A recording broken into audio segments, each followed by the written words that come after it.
How's it going, everybody? It's Riley's Redzone here, back with another Redzone's roster previews episode. In today's video, we're getting into the 20s now. I'm going to be talking about the Atlanta Falcons. They come in at number 29 in my rankings, and in this series, in every episode, I go over every single player from every single team, predicting whether they will make the roster, make the practice squad, or be cut. And at the end, we take a look at their schedule, predict how many wins they'll get, and discuss who their best players are going to be. I give awards to a number of players that fit that category. So, with that being said, you can see the previous episodes. We've done 3 of them so far in that corner. Lots of new videos coming soon. So, with that being said, let's just get into it. First, though, before I look at the players, I want to talk about the coaching and the culture kind of here. A new regime for the Falcons overall. They got rid of Dan Quinn, who was a defensive-minded head coach, and to be honest, his defense was not even that good by the end of his tenure. And they bring in Arthur Smith, who was the offensive coordinator for the Tennessee Titans. I think it was a pretty good hire. I don't know how much better you could have gotten. I do like them going in an offensive route because I think they're going to have more success that way, as the offense truly is their firepower on this team. So I think it was a pretty good idea to go in and get an offensive-minded head coach. So I don't know if he's going to, bring huge change his first year, but I do think it was a decent hire to go out and get Arthur Smith, and so they have an offensive-minded coach. So now let's start talking about the players. So looking at the quarterback position, huge talking point. Not a question mark. You have a solid player here in Matt Ryan. The question is, for how much longer? This year, I truly think he's underrated still at this point in his career, and I think he offers a lot of skills still. I think he's borderline top 10 quarterback still, for sure top 15. So you feel relatively confident in having Matt Ryan. It's just going to be for how much longer can you really trust him in your career, because he is not mobile whatsoever, and he is, I would say, regressing just a bit. He's not playing quite what he was a few years ago when he won the MVP, but I still feel pretty confident in him. It was interesting. I think with Kyle Pitts on the board, you couldn't pass up on him, but I thought for a while there, if Fields was going to be available, that they should take him. They did not. So I feel they feel confident in Matt Ryan. That's also good to see, but we'll see if they end up looking in a different direction within the next few years. But I feel relatively confident in Matt Ryan. And I think you can get back to the playoffs with Matt Ryan, but for how much longer? So I feel pretty good at quarterback here. Probably not counting, if Deshaun Watson comes back, probably the best quarterback we've seen on out of the teams I've covered. And behind him, they have A.J. McCarron.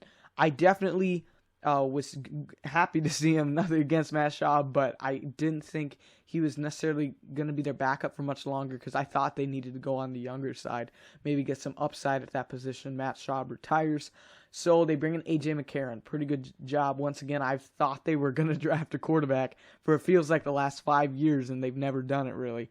So I think that A.J. McCarron was a good decision.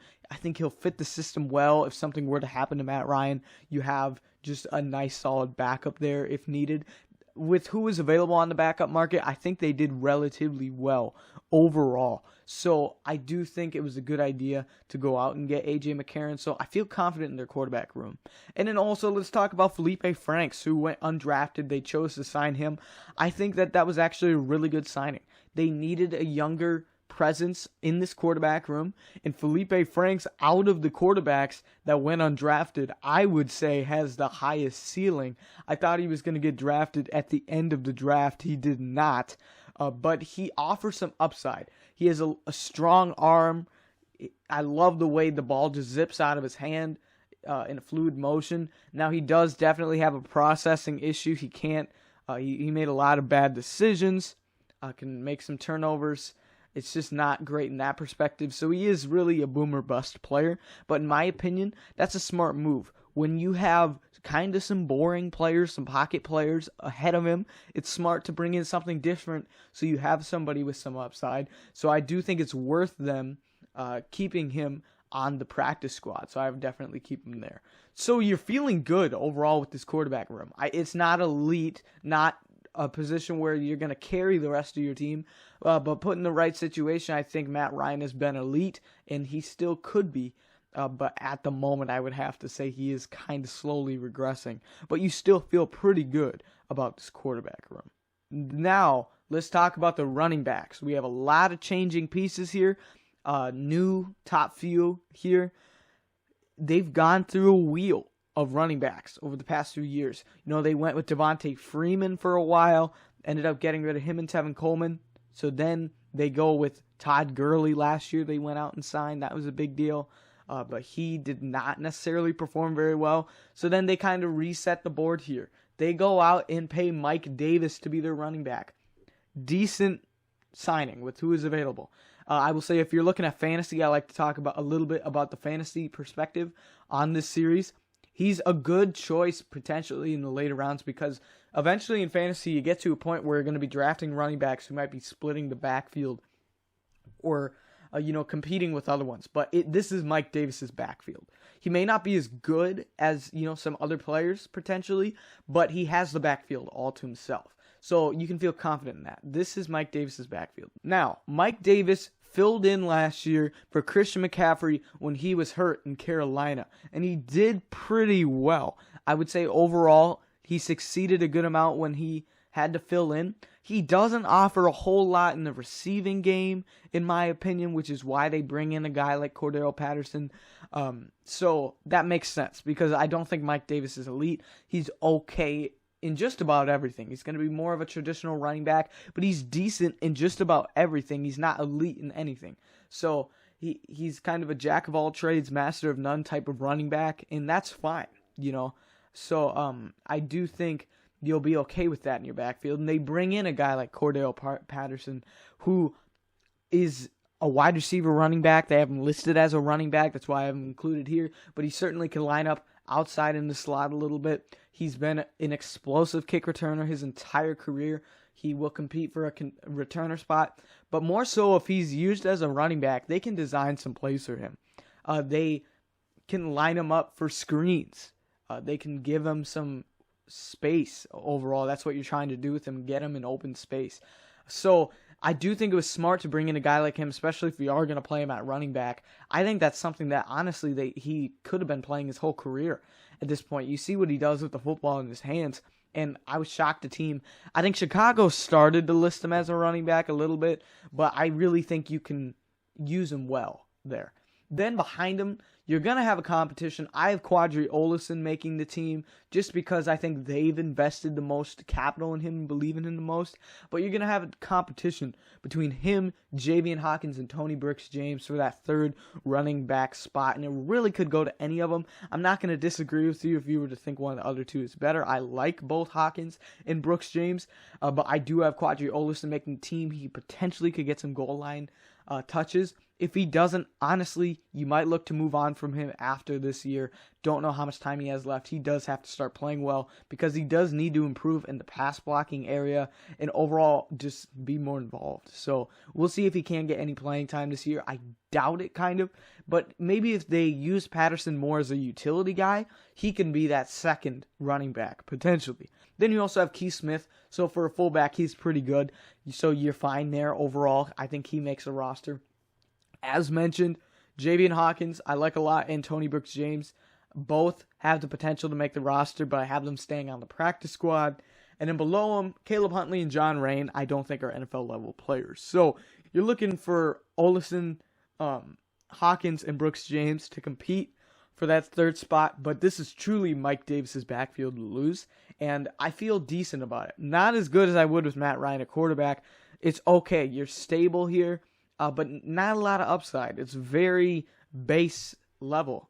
So I really think, he's going to be a 25 to 30 ranked starting running back. So you don't feel extremely confident in him, but he can be decent for you. Then looking at wide receivers here, this is a very interesting room. Recently they traded Julio Jones. That was a big move for them. So I do think that this changes a lot for their culture, and who they have on this team. Because now Tajay Sharp is like their most experienced player, and that's not great when Tajay Sharp might have to be the leader in your wide receiver room. Obviously, Ridley's the best player, but from an experience level, that's what you have. Julio was that veteran, that leader on this team, and I definitely, ideally, you wouldn't have wanted to trade him. Now, I do understand because of salary cap reasons, he didn't necessarily want to be in Atlanta either, so it kind of makes sense to trade him. But definitely, you're disappointed in that situation. But looking at their receivers, I honestly am not a huge Calvin Ridley guy. I do think he has improved a lot. I, at one point, didn't really think he was ever going to be an elite number one. I'd say he's probably a top 15, 20 wide receiver. I think a lot of people have him in the top 10. I just don't see that personally. I know he had a huge year last year, and maybe he will do it again this year, but I personally think that when Julio Jones is on the field, you're looking to double him first before Calvin Ridley, even at this point in his career. So eliminating that, Russell Gage is not Julio Jones. And so I know that the torch was kind of handed off to Calvin Ridley, but I truly think that Julio still is treated as a number one, and they're going to miss him in this offense. So definitely, I think that Ridley, you feel solid with a number one receiver. He's a top 15 guy. But I don't think he's as good as some people think he is. But you feel good there. You have a number one. Now, what do you have behind him is the question. Because Russell Gage did step up pretty well last year. I think he had like 700 yards. But that was as a number 3. We have not seen him as a number 2 in an offense yet. I don't know if he's ready to step up there. He'll definitely, I think, get some better numbers. But I don't know how ready he is personally to really step into that role. And then I do like a lot Olamide Zaccheaus for sure. He's a deep threat. He's offered some great big plays when he has gotten playing time. It'll be good for him to get more playing time this year. I just think he hasn't gotten the opportunity to really show how good he is, and he finally does get that opportunity. So I'm happy for him in that perspective because I do think that he could be an elite player as a third guy. So I do think he's going to step up. And I would not be surprised if, like, pound for pound, he has a better season than Russell Gage, considering, like a bigger increase in his stats and in his development. So I feel really good about Olamide Zaccheaus, actually. And then Christian Blake has performed pretty well when given opportunities. He also offers some special teams abilities. So he's going to be a good depth guy. Now, once again, I don't know how much he's really going to get on the field and how much he should be getting on the field. Because then you have Tajay Sharp, who bounced around last year. He was on Minnesota to start. That didn't really work. And then he goes to, I think it was Kansas City on the practice squad. So I don't think he is honestly a startable NFL player anymore at this point. But I do think that he still is roster level, and they need some experience on this team, in this room specifically. So I do think he'll make the roster. But when you can't beat out Olabisi Johnson and Chad Beebe for playing time in Minnesota, that's when something's going wrong. So I just don't think he's a great player anymore. He was at some point a startable player, but now he's going to be depth. But I could see him being the third target in this offense somehow if they chose to go the veteran route. And then Frank Darby, they chose this year in the 6th round. Offers some speed for sure. So I definitely think they're going for speed in this room. Almost all of them are burners. I think they can all run really fast, go deep if needed. I don't know how much Matt Ryan's arm, though, to be honest, is going to be able to go deep. So that's a big concern potentially. So I have Jeff Badet making the practice squad. You really could put any of those top 3 to me between Badet, Green, and Rowland on this practice squad. So I have Badet making it because he has the most experience, but any of those guys can make it. And then Nunn and Trammell, I just don't think are NFL level players. So I really think that you feel not incredibly great about this wide receiver room. You like your number 1 with Calvin Ridley. That's solid. But behind him, lots of question marks. So we'll have to see what they end up doing here. Don't love that wide receiver room. Then let's talk about the tight ends, which is quite the opposite. I think it's probably maybe the best room on this team. A whole ton of depth, great stardom. I think that they have a lot of potential here in this room. So You go out and get Kyle Pitts, as people say he's a versatile weapon. He is. He can line up at receiver and tight end. I really think he can be the next, like Travis Kelce, George Kittle type, but he's faster. I think he's almost going to be closer to a slot wide receiver. He's going to be a lot more dangerous. I can't think of a tight end. Honestly, the closest thing I could think of, and I know he's going to be miles ahead of this player, but like Evan Ingram was kind of coming out of Ole Miss as kind of a faster tight end. And Evan Ingram, made the Pro Bowl. If he could catch a little bit better, he'd be even better. So just imagine Kyle Pitts just absolutely burning down the field. Basically another wide receiver. So I think that he's going to be elite. Now, I am somewhere in the middle, I'd say, of where the public views him. A lot of people view him already right now as a top 5 tight end. I don't think that's the case. I also think he's a top 10. So he's somewhere in between 5 and 10 for me. He is really, really good, and I feel absolutely confident, and it's great to see him in a place like Atlanta that's historically has done really, really well on offense. So I definitely feel really, really good about him being your tight end. And below him you have Hayden Hurst, who hasn't always been great when given a starting opportunity like he was last year. But I think as a number 2, he'll be fine. That's a great position for him to be in. So I do like that a lot. So you can feel good having those top 2 players. And then Lee Smith they bring in from Buffalo. Kind of a decent move.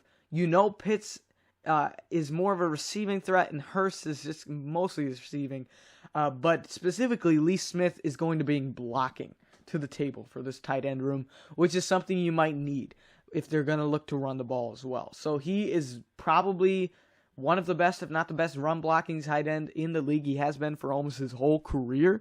So you really feel good about this tight end room. You have skills from all over. You have upside. You have some just veteran leadership. So I definitely really like this tight end room a lot. And then I had Jaden Graham making the practice squad behind him.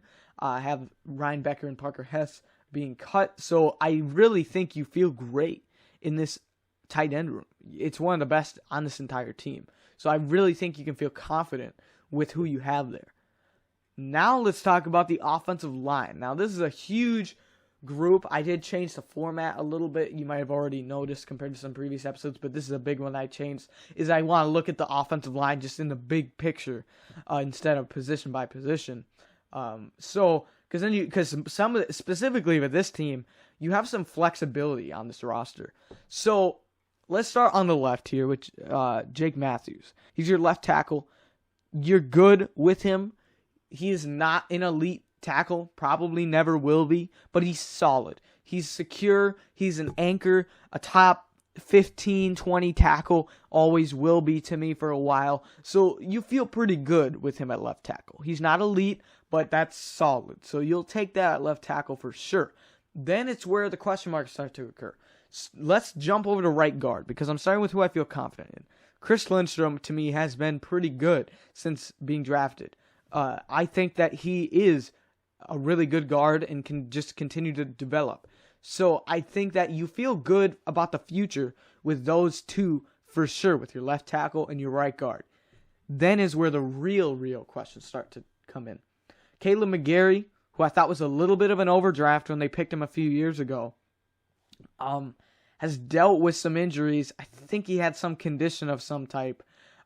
He has not been always on the field when he is. He's not great. He's maybe a startable player.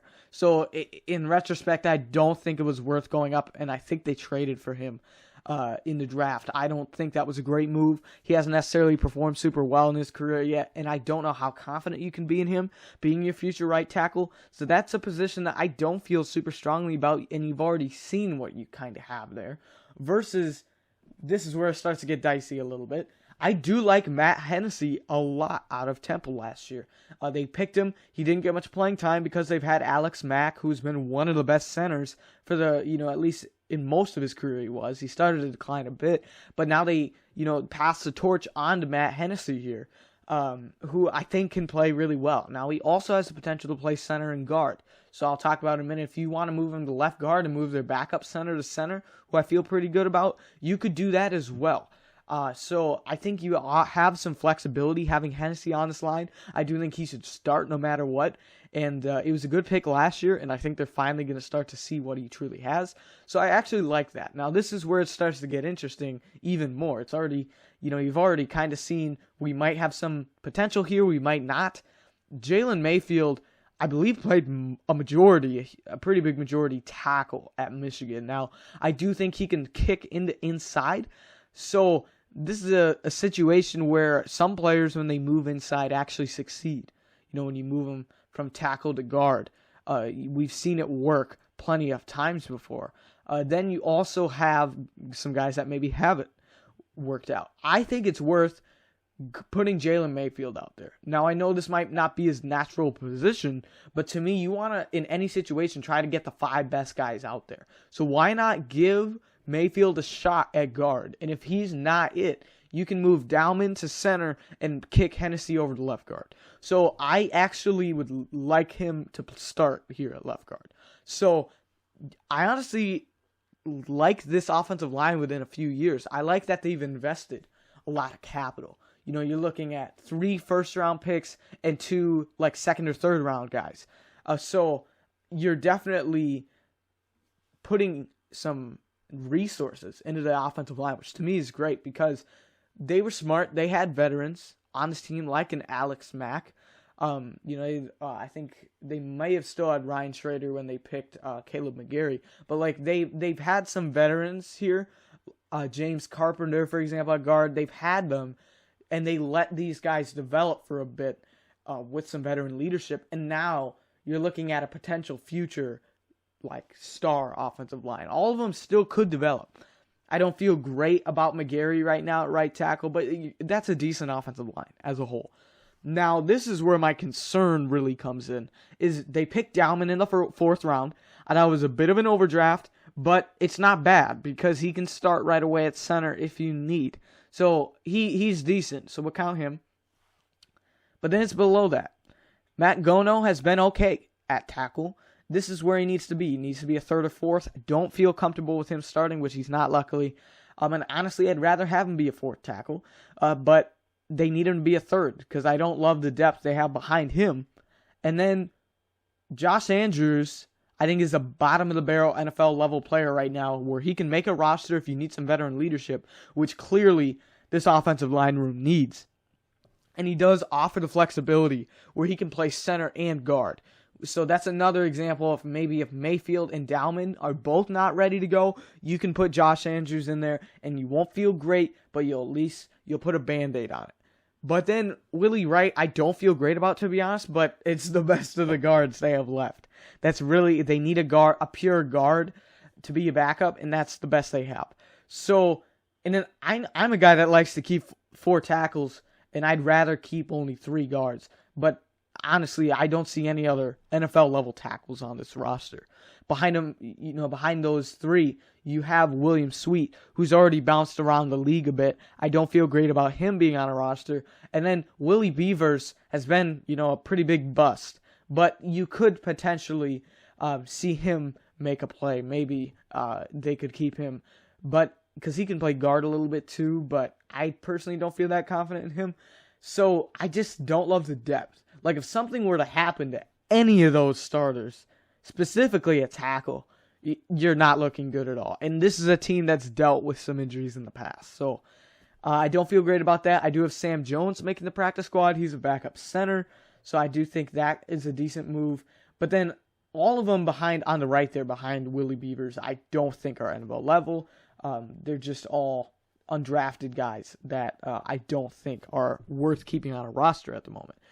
So to conclude it, in a few years, this could be an elite offensive line. Right now, I would say it's an average to good, potentially, by the end of the season. And the depth is just terrible. You maybe Dowman is decent, but besides that, you have no depth on this offensive line. So that might be their biggest weakness on offense, potentially, but we'll see. So I don't feel the best about that. So now let's jump looking at some defensive players. Starting with the defensive line. So this is going to include both defensive ends and defensive tackles as they run kind of an interesting scheme. They are going to be listed together here as kind of the interior versus edge rushers. So these are the guys you're looking to really stop the run, but you do have a few pass rushers here too. So Grady Jarrett is an absolute stud. He's probably the best defensive player on this team, and he offers some veteran leadership. He was a part of that Super Bowl team. He's a game wrecker. He can stop the run and can pass rush pretty well for a defensive lineman. So you feel absolutely great. It doesn't even matter what the rest of this room is. You have Grady Jarrett, and that's all you need. But not only do you have Grady Jarrett, you have some other decent players behind him. Tyler Davison, I'm not a huge fan of, but he is a startable player as a second defensive tackle, which is where they have him at. So I do like that overall. So you have great depth for those. You have two startable players. Then Marlon Davidson, who I liked out of Auburn last year, is kind of an in-betweener. He's, I think, about 285, I think it's always, or maybe I'm thinking someone else on this defensive line. So he's not necessarily a D tackle. He's not a quick edge rusher. He does line up on the edge a good amount. So he can. You're hoping to get some pass rush. Now, I personally, if it were me, I would let Tyler Davison's contract run out and trust Marlon Davidson to either way to just play maybe D-line and get some pass rush. So I feel confident in Marlon Davidson. Below that, I'm going to jump to Jacob Tuioti Mariner, who actually had a pretty good week last year, where I think he won NFC Defensive Player of the Week. He is, I think, more of an edge rusher, but another guy who's kind of in between, about 285. Not quite a quick edge rusher, but he's probably more closer to that than he is a D lineman, but he's kind of somewhere in between. I like him as a depth piece. I don't feel comfortable starting him every week, but I do think that he is a rotation guy who can come in on third downs potentially and offer some pass rush.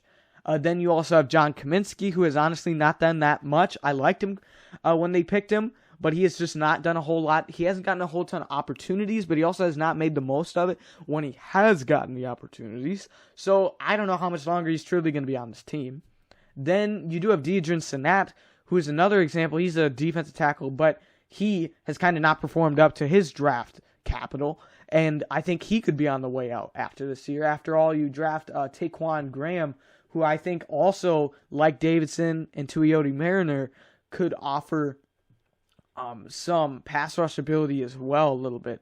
So I do think that you have some basically shots at the dartboard.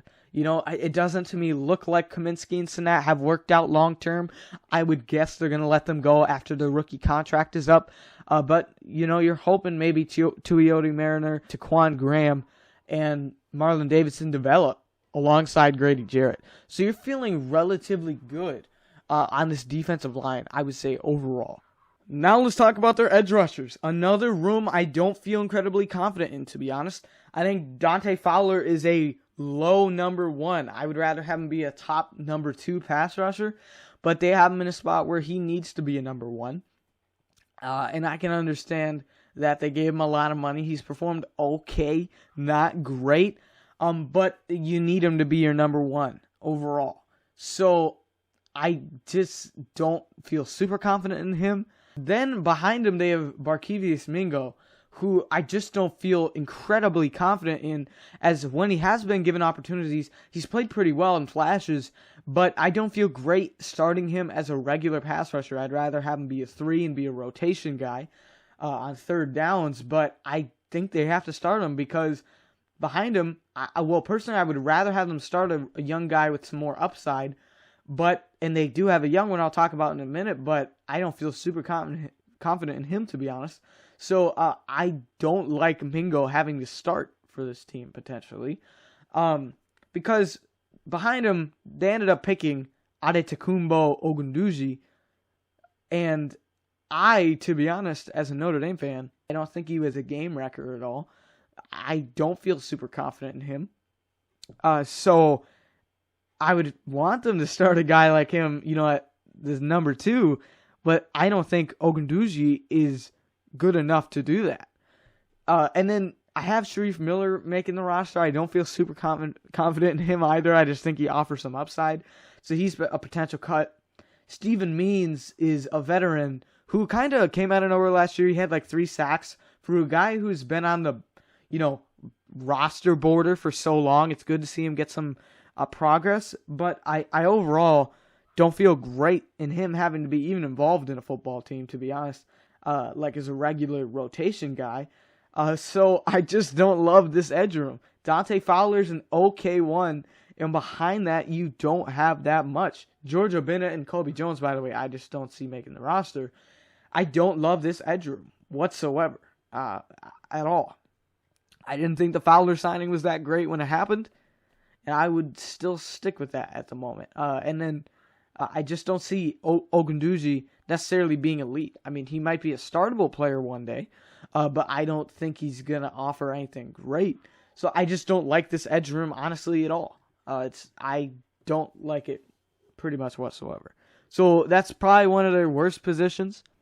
But let's jump to a strength of theirs, which is definitely the linebackers. They are elite at linebacker. They have 3 absolute studs.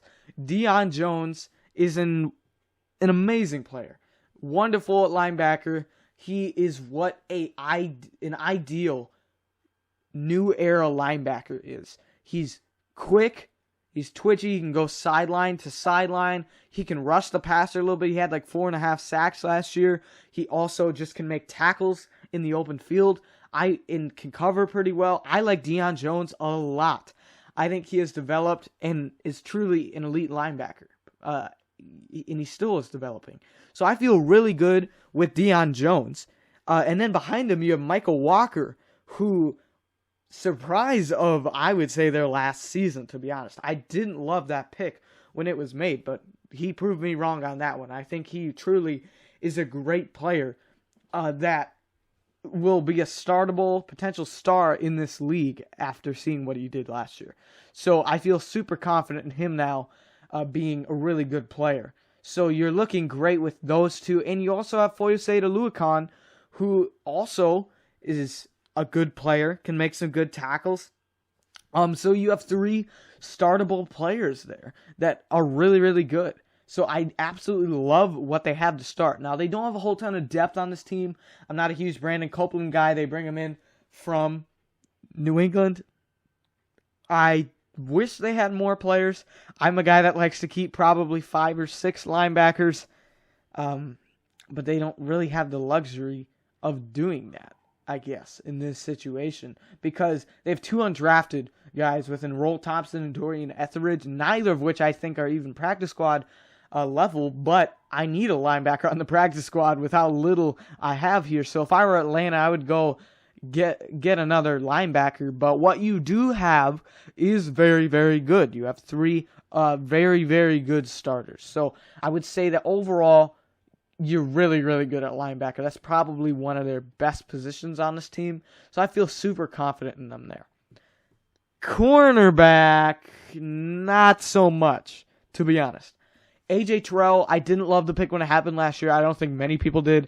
I viewed him as a late first, early second type of guy, but he ended up being picked in the top 20. I don't feel particularly great about him as a number 1 right now. I'd rather have him be a number 2 corner right now, but that's not what they have right now. They need him to start. So he can improve. He definitely can. He was decent last year.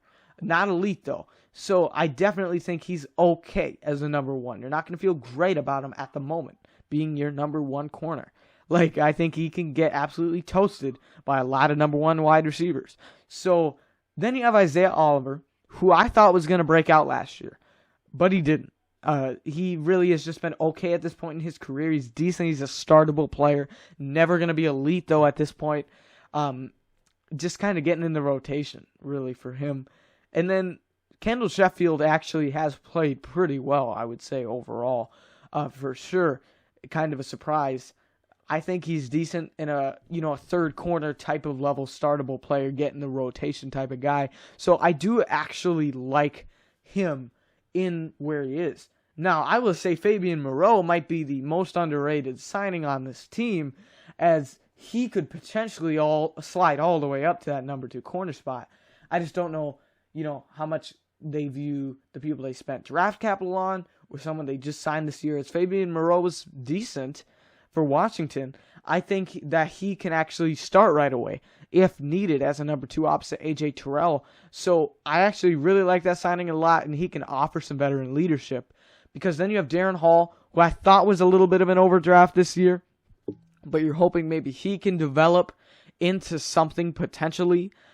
You're throwing darts at the dartboard once again with Oliver, Sheffield, and Hall. And then they pick Avery Williams. And yes, he's a corner, but he's more so going to be a returner. I think he's got the punt return spot locked down. Might have to compete with Cordero Patterson for that kick return spot. So you're going to get some impact from him. Now, behind those guys, you want to at least keep one corner on the practice squad. I think all 3 of these guys are practice squad level players, if not borderline roster guys. So definitely, I think if I were to cut Tyler Hall and Delrick Adams, I think other teams could go put them on the practice squad. So in this situation, the guys I'm cutting, I'm not saying that they're not NFL level players. I just personally like Chris Williamson the best out of Minnesota last year. Out of those guys, I was shocked the Giants, didn't bring him back just as a depth player. So I like him on the practice squad. So overall, you're not great at corner, to be honest. I don't feel super confident in this. In a year or two, you could be looking pretty good, but right now, I don't feel incredibly great about this corner room. So last position on the defense, let's talk about the safeties. I actually really like the safety room a lot. I love the direction they've gone with it. They've needed safeties for years. Keanu Neal kind of ended up, he's going to be a linebacker, I think, now in Dallas. Didn't really work out. Kind of a bust. Ricardo Allen has never been an elite safety either at free safety. So I think it's good to get some new blood in here. And honestly, I love the direction they chose to go with it. They bring in 2 veterans who I like a lot, in Eric Harris, who had some multiple interception games, I believe, for the Raiders. A very underrated player. Great story as well, but just has made some... He can, in the right game, right opportunity, be a difference maker and completely control a game on defense. He truly, I think, is a startable player and can be a future star on this team. And then you have Duron Harmon, who I was happy to see them bring in as a veteran player. He might not start behind, depending on how much they want to give Richie Grant right away for playing time. I think Duron Harmon was a great idea to go out and get a startable player at safety to pair up with Eric Harris. So I definitely like that for sure. And then they have Richie Grant, who they picked in the 2nd round out of UCF. Like that a lot. I think his upside is for sure the highest out of any of these players, but can be a future star. It just is going to be whether they choose to play him over a guy like Duron Harmon right away. But he can offer tons of skills. He's pretty versatile. So I like that. I didn't love the Jalen Hawkins pick last year, but they spent a 4th round pick on him. I think they're going to want to keep him around in the building. So I overall think, they have a really good room here. You have 4 solid guys who are NFL roster level players, potential stars as well with Grant and Harris. Love that safety duo for the future. Absolutely great safety room. I like this room a lot. It's kind of an underrated one. And then I have TJ Green making the practice squad. He's bounced around a bit. I just view him with experience as more important than Marcus Murphy, Dwayne Johnson Jr., or J.R. Pace. So I think that I really like this safety room. It has a lot of potential, and it can still be good right now. So this might be one of their better defensive rooms overall. So I like that a lot. Now let's quick talk about the special teams. I want to give some love here, some appreciation. Younghoe Koo is I haven't ranked kickers because I don't do that much, but he's at least a top 5, top 10. Top 10 at least, maybe top 5. I mean, this dude is really, really good at kicker. He scores you points. And he doesn't miss that many kicks. He can have some streaks where he just nails them a bunch in a row. I really think he is by far the best kicker we've looked at so far, but a top 10, top 5 level kicker. I truly think he's one of the best in this league. So he's really, really good. I think he's blossomed here in Atlanta. I don't love Sterling Hoffrichter. I definitely think that I didn't want them to draft a punter in last year's draft. They did. I think he'll be okay overall for them. I just don't see the huge upside with him for the future. And then they have Josh Harris, who's been around here for a while. You feel confident in him at long snapper, just kind of a security blanket. So this is actually a really good special teams unit overall. I have them cutting Dom Maggio.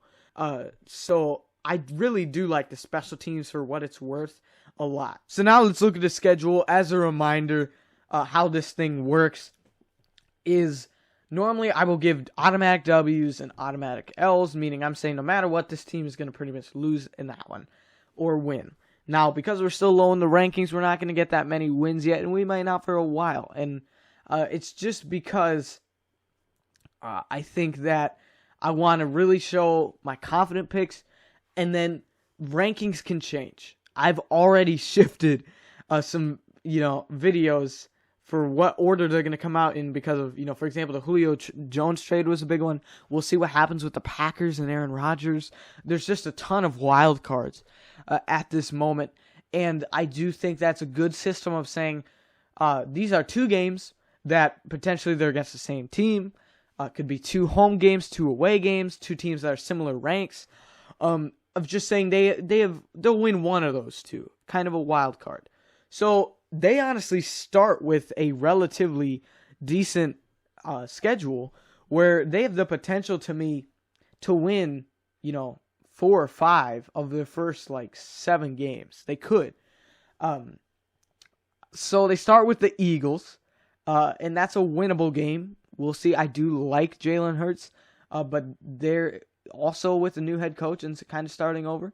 The Bucks are a loss. They just won the Super Bowl. The Giants and the football team, NFC East teams as well. The Jets are a winnable game for sure. Probably a likely winnable on that one. Then they have an early bye. And I don't like early byes. I personally like the middle, ideally. Otherwise, I'd rather go late, closer to the playoffs. And then you give your guys some rest going into that long stretch, especially with a 17-game season this year. Then they go to the Dolphins and the Panthers. Both are winnable games. I have them being swept by the Saints. I have the Cowboys as well being in that 50-50, another NFC East team. I think they kind of split the NFC East. Then they have the Patriots, which I think are going to be a really, really good team this year. So I think that's a loss. The Jags also with the rookie head coach, in the NFL starting over there. The Bucks are a loss. Panthers, I think they split this season. Niners, I think, a bounce back, and that's an L. The Lions are definitely a winnable game for sure. That's probably their other one with the Jets. Those two are probably the most likely to win. Then you have the Bills and the Saints, which I think are both tough games. So we're taking a jump up here. We went from 3 wins, 4 wins, and now it's our first 5-win team. So I do think that it makes sense. I was thinking at first about 5 already, but we do add an extra game. So I guess we'll see what kind of the new standard is, for draft picks and stuff. But I do think this team has a ceiling on this, as you can see how many 50-50 games I get. You could definitely, to me, get 8 or 9 wins out of this team. I wouldn't be totally shocked to say that. I do think, the ceiling is high for this team. The floor is kind of low, though. So I feel good in them. Out of the teams that I've revealed so far, I by far feel confident in the Falcons, and I honestly might feel more confident in them than the next 5 teams or 4 teams that I'll be revealing. I just think that for safeness and what I think will happen, the other teams have better rosters, but this team has a ceiling that's really, really high. A lot of potential on this team. So I have them going 5-12. So my awards that I'm giving out, I'm giving Matt Ryan the Offensive Player of the Year. You could give it to Calvin Ridley as well. I just think that Matt Ryan is, the gas in the tank that makes the machine go. So I do think he is the glue for this offense, even though he's not elite anymore. Grady Jarrett, as I said, is an absolute game wrecker. One of the best defensive linemen in the league. Can stop the run and rush the passer. So he's elite. Michael Walker, I almost didn't give this award because you could make a case he already broke out last year. He performed pretty well as a rookie, but I think he takes another step up this year and performs even better and just proves he's like a top 15, top 20 linebacker in this league. And then I have Kyle Pitts winning Rookie of the Year. They invested capital in him, and he is a versatile weapon. I just think he offers a lot of great skills, and I think he's like a tight end we've never seen before. So he has the potential to be a top 5 tight end by the end of the season, I would say. So to conclude the whole thing, yes, do I have this team in my bottom 4? I've almost thought about moving him up. Truly, I feel really good about the Falcons. So I definitely think that this is a good team that in a year or two could keep going up. I personally don't think they're ever going to get back to the Super Bowl level with Matt Ryan and honestly Arthur Smith. I don't think so. But this could be a playoff team within maybe even this year, but probably within a few years. So with that being said, thank you so much for sticking around this long in the video. If you are still watching, thank you for all the support recently. I've been enjoying making these videos, starting to get quicker turnarounds. I've had more time to start working on these episodes. So I really appreciate the support. And thank you so much for watching this video. And I will see you in the next one.